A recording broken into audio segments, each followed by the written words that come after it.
नमस्कार। आज आपको मैं आपके जो बीए पार्ट फर्स्ट का जो फर्स्ट पेपर है उसकी जो थर्ड यूनिट है उसमें उदारवाद का एक महत्वपूर्ण चैप्टर है। इसके संदर्भ में आपको आज बताने जा रहा हूँ कि उदारवाद किसे कहते हैं और उदारवाद ये क्यों उत्पन्न हुआ। तो उदारवाद या लिबरलिज्म के बारे में अपन देख रहे हैं कि ये क्या है। तो एक राजनीतिक सिद्धांत के रूप में उदारवाद दो अलग तत्वों का मिश्रण है। इसमें से एक लोकतंत्र है तो दूसरा व्यक्तिवाद। उदारवाद का घर इंग्लैंड रहा है, यानी इंग्लैंड को हम उदारवाद की आत्मा भी कहते हैं। और इंग्लैंड में उदारवाद का उदय अनुदारवाद का विरोध करने वाली एक प्रवृत्ति के रूप में हुआ।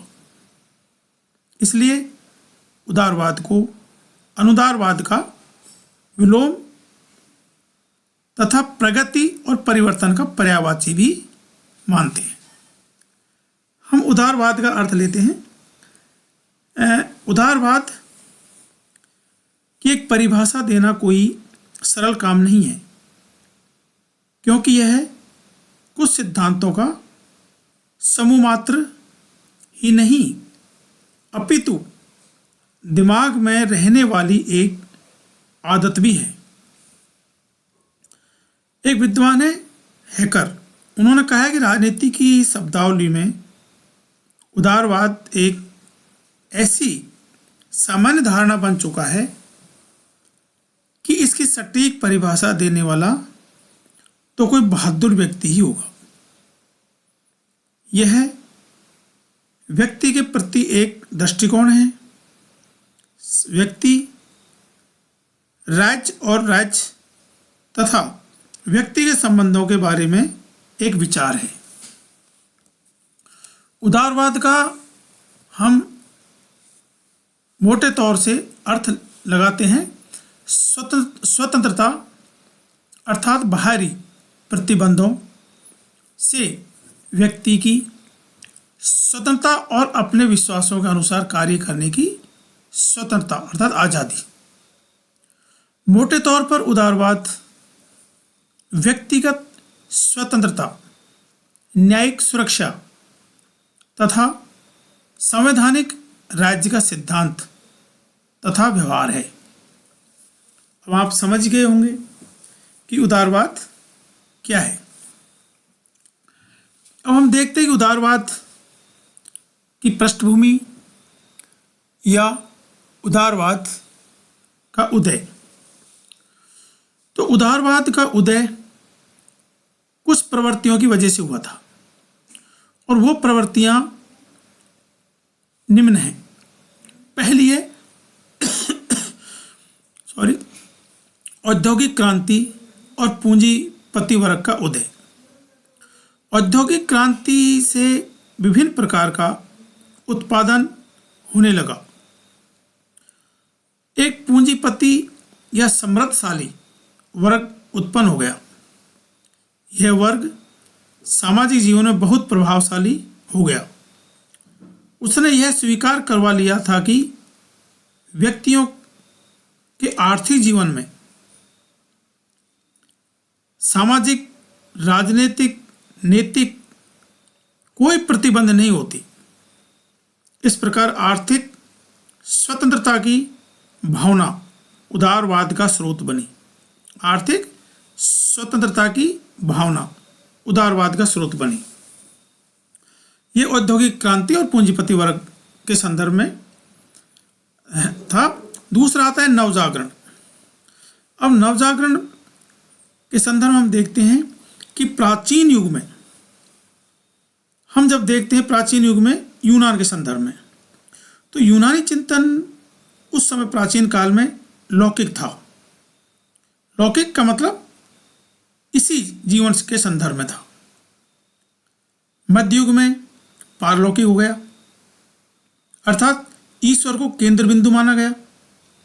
और आधुनिक युग में नवजागरण के नाम से एक बौद्धिक आंदोलन चला। इसने व्यक्तियों के दृष्टिकोण को लौकिक बनाया। उन्होंने यह सिखाया कि सत्य की प्राप्ति का मार्ग श्रद्धा और अंधविश्वास का नहीं, वरन बुद्धि और विवेक का है। सत्य की प्राप्ति का मार्ग श्रद्धा और अंधविश्वास नहीं, वरन बुद्धि और विवेक है। इस प्रकार नवजागरण ने व्यक्ति स्वतंत्रता पर बल देकर उदारवाद का मार्ग प्रशस्त किया। उदारवाद की पृष्ठभूमि के संदर्भ में हम देखते हैं कि इसके उदय का जो तीसरा कारण है वो भी एक महत्वपूर्ण कारण है, धर्म सुधार। ये रिफॉर्मेशन यानी कि मध्य युग में, अभी अपन ने देखा था मध्य युग में कि मध्य युग में पारलौकिक दृष्टिकोण हमारे सामने आ गया था, ईश्वर को केंद्र माना गया था इसमें। तो वो धर्म सुधार भी मध्य युग में धार्मिक निरंकुशता, एक तरीके से मध्य युग में धार्मिक निरंकुशता भयंकर प्रचलित हो गई थी।